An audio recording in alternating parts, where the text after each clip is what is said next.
A është munduar ndonjë nga partitë politike që t'ju rekrutoj apo t'ju përfshi në radhët e saj? Në radhët e saj nuk është munduar, por Kreshnik Osmani me partia Dheu, me qenë se i dhash firmën atje në qendër, ma ka përmendur që të me fusten, ma kanë përmendur që të isha pjesë e listave për deputet. E kam kundërshtuar, duke i thënë që unë nuk dua të jem antar partije. Kjo është, po si deputet i pavarur, s'ka mundësi që e shikon për një intervistë, jam duke u përpjekur për atë dhe jam duke marrë lek bëjt. Jo ti përballoje unë shumat maramendëse që duhet për konkuruar përballë këtyre përbindëshve, që kanë afër tyre oligarkë, mallorë, atje miliardë lekë.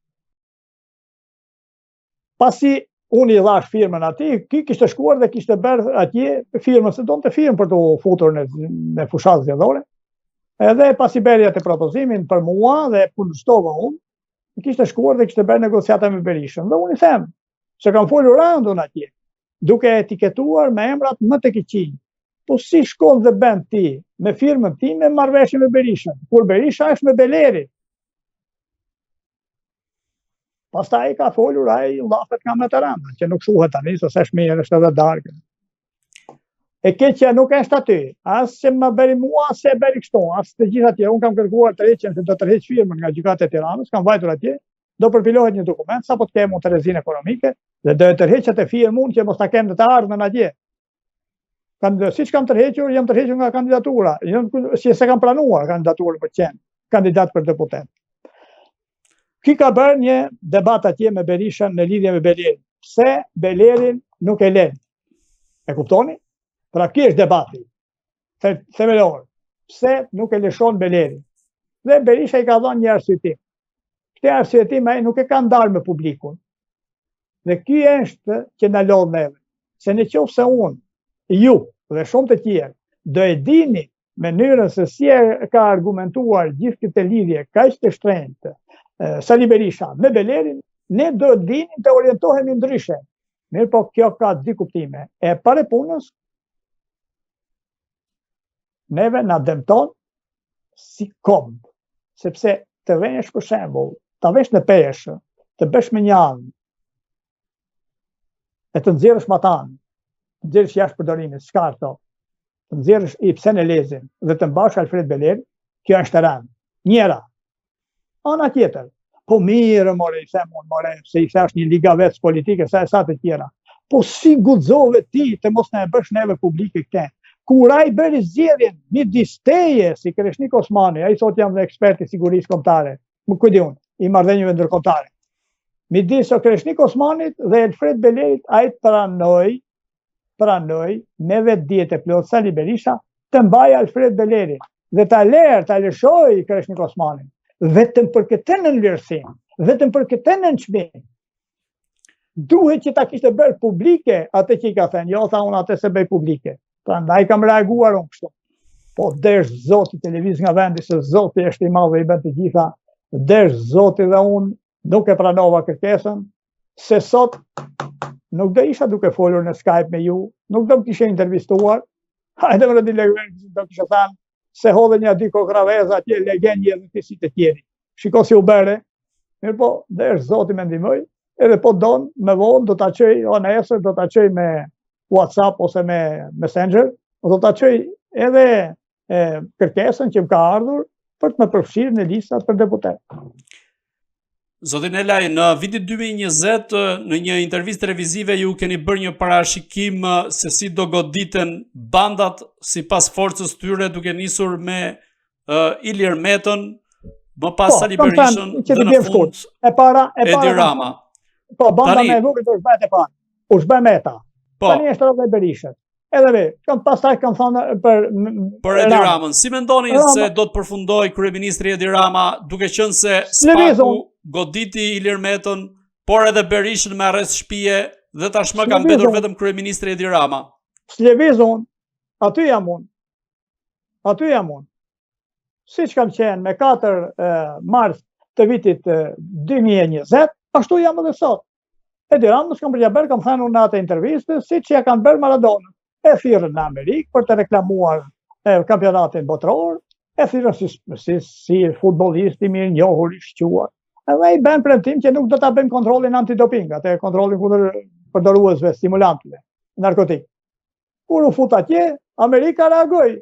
Çka ky i thanë ata? Të bëjë dhe ky si gjithë futbollistët e tjerë. U fut atje, i morën analizën, se më duket se e bëjnë në anën e urinës.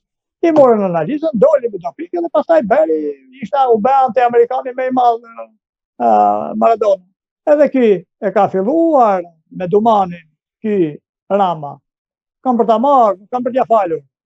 Amerika, sado që ne, kush e don, kur e shikon se dikush i ka shkelur të gjitha caqet në raport me popullin e tij dhe me vendin e tij, nuk e mban atë lloj njeriu. Vjen momenti kur e lëshon dhe e lëshon shumë keq. Ju përmenda një mafioz në fillim, kur po diskutoja, Lucky Luciano. Ka qenë një mafioz që i ka ndihmuar amerikanët për të futur në Siçeli, se donin të kalonin nga Siçelia në pjesën kontinentale, që të futeshin për neveri. Aleatët. Lucky Luciano i ndihmoi ata, edhe me Gjinovezën, edhe me këte Vincini Calogero, këtë që ishte në Villalba, këta mafiozët. A ishte në Burg, e ka liruar nga Burg Amerika, Lucky Luciano. E ka liruar në 26, me sa mbaj mend, diçka e tillë, ka 26-27, por nuk e la në Amerikë. E deboj që në Itali, të lirë po, të lirë në vendin ten. Ndëshkime është edhe të largoj nga Amerika. Të tregoj edhe tjetrën. Kur ka shkuar pastaj, pas një 2 vjetësh me duket, që vajti në Kubë, atëherë Kuba nuk ishte në Fidel Castro, kur shkoi Lucky Luciano dhe drejton të Gjenovezën që ishte në Amerikë, Amerika i dha ultimatum Kubës që ta deportonte me njëherë dhe brenda 48 orëve kanë sjellë prapë në Itali. Ja Amerika kur s'ka falur njerëz të tillë, mos mendoni se do e falë Edi Rama. Se ka bërë për të mos e falur. Na ka zgënjur thash. Nuk të besohet more që një njeri ka marrë votën me autobus me ngjyrë mavi gjatë gjithë fushatës për të votuar. Gjithë fushatën e ka bërë duke udhëtuar me autobus me ngjyrë mavi dhe kur ka ardhur në pushtet ka fluturuar gjithmonë me charter. Dhe u kap edhe atje me Lufthansa, atje që dihet ajo, se desh të bente si kokosh edhe me Lufthansa, por Lufthansa e zbriti në tokë për maskën, që zonte të vinte edhe maskën. Janë shumë gjëra për të thënë, amiku jem. Janë 35 vjet të humbura, të gjegura. Janë 2 milion jetë që kanë ikur nga Shqipëria. Dhe ata ndoshta kur nuk kthehen me kur shohin gjëra të tilla. Nuk ka për t'i falur Amerika, sepse në qoftë se i fal, pavarësisht se të heshtur para armiqësinë e shqiptarëve do e ketë në jetë të jetëve.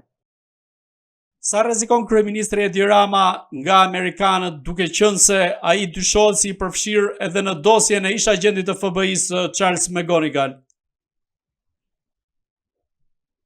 Do gjendet një vend për t'u kapur, se mund të ketë edhe gjëra të tjera. Po do gjendet një vend për t'u kapur, është si punë e virusit, kjo punë e dëmtimit e këtij, është si punë vjen një virus për shembull, ta marrim ne në kuptimin e një virusi, futet në organizëm, edhe ku e bën folenaj, aty ku ka më shumë, ku është më dobët organizmi. Pika më e dobët është ajo e McGonigal.